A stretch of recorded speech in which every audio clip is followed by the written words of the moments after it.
লোকটা আমার বডিতে টাচ করে, মানে আমাকে ধাক্কা মারে, তাও ধাক্কা মারে আমার বুকের মধ্যে করে ধাক্কা মারে। সে টুপিওয়ালা দাড়িওয়ালা বৃদ্ধ মানুষ, তার তো শক্তি কম না, ইভেন সেইটাও নয়।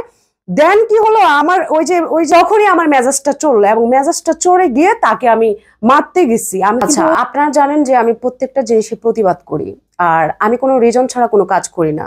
আর সে বৃদ্ধ মানুষ হলে কি তাকে ছেড়ে দেবো? তারও তো শক্তি কম ছিল না বাবা। মার তো আমিও খাইছি, যে মার শুধু সে আমার, মানে আমি তারে দিই নাই, আগে তো সে আমারে দিয়েছে। কারণ হচ্ছে আমি হচ্ছে বিকেল বেলা হচ্ছে ওই যে ইয়ের সামনে সড়ক, ওই যে নিরাপদ সড়ক চাই যে ইলিয়াস কাঞ্চনের ওই দিকটায় আমি একজন রিপোর্টারকে আর কি আমি দিচ্ছি, প্রেজেন্টেশন দিচ্ছে, বা সে আমার নিউজ নিচ্ছে। তো যাই হোক, নিউজ নিচ্ছে, এর মধ্যে হচ্ছে উনি আমাকে হয় প্রশ্ন করে কিছু ধর্ম নিয়ে বা কিছু একটা প্রশ্ন করে। তখন আমি বলি, মানুষ কেন ধর্মকে সবকিছুর মধ্যেই ঢুকাবে?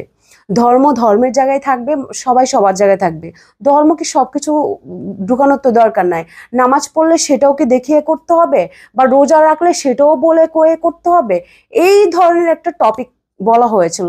তখনই ওই লোকটা ওই অফিস থেকে বের হয়েছে, বের হয়ে তারপর সে মানে বলছে যে তুমি কি হচ্ছে আমি একটা কথা বলতে চাই। তখন সে রিপোর্টার, যিনি আমার রিপোর্টিং করছে, তিনি বলছে, ভাই আপনি আঙ্কেল, আপনার কোনো না, আপনি সরে যান, আমি ওনার ইন্টারভিউ দিচ্ছি, আপনি সরে যান। তারপরও লোকটা মানে শুনতে চাচ্ছে না, লোকটা গাড়তারামো করছে।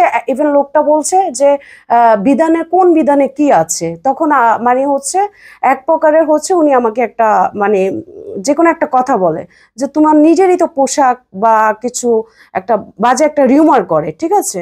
তো এটা আসলে আমার পাশে একজন পুরুষ মানুষ ছিল, সে হচ্ছে এটার প্রতিবাদ করে। সে বলে, তোমার এখানে আমি হচ্ছে তোমার এখানে কেউ ডাকছে, তুমি আজেরা পেঁচাল পড়ো, এটা করে মানে উনি হচ্ছে জাস্ট লোকটাকে হচ্ছে এটা বলাতে ওই লোকটাও খেপে গেছে। পরে এক প্রকার ধাক্কাধাক্কি, তারা মারামারি করতেছে মাঝখানে। আমিও রিপোর্টার ভাইও কিন্তু দাঁড়িয়ে আছি। এরপরে কিন্তু আমার মেজাজটা গরম আছে, কি ব্যাপার, এমন হচ্ছে কেন? পরে আমরা গিয়ে ঝাঁপিয়ে গিয়ে সরাইতে গেছি, আমি অব্দি সরাইতে গেছি, এবং আমি সরাতে গিয়ে লোকটা আমার বডিতে টাচ করে, মানে আমাকে ধাক্কা মারে, তাও ধাক্কা মারে আমার বুকের মধ্যে করে ধাক্কা মারে, ঠিক আছে? তখনই আমার মেজাজটা চললো এবং মেজাজটা চড়ে গিয়ে তাকে আমি মারতে গেছি। আমি কিন্তু ওইভাবে মারি নাই, তাকে যেভাবে মারাটা দেখানো হয়েছে ওইভাবে তাকে ধাক্কা দিয়েছি বা করেছি। কিন্তু যে আমার যে পাশের লোকটা, তাকে সে বাজে বাজে কথাও বলছে, তো তারা মিলে হচ্ছে মারামারিটা তারা একটু বেশি করেছে, এই হলো বিষয়। আদারওয়াইজ এখানে আহামরি কিছুই হয়নি যে হচ্ছে শুধু আমার বিষয়টা নিয়ে হচ্ছে কথা বলছে, বা আমার বিষয়টাকে জাস্ট ফোকাস করেছে, আমার বিষয়টাকে নিউজে মানে ছড়ানো হয়েছে। তো সে যে অন্যায় করেছে, সে কি বুড়ো সে বেঁচে গেছে? মানে সে ভালো মানুষ, সে টুপিওয়ালা দাড়িওয়ালা বৃদ্ধ মানুষ, তার তো শক্তি কম না, ইভেন সেইটাও নয়।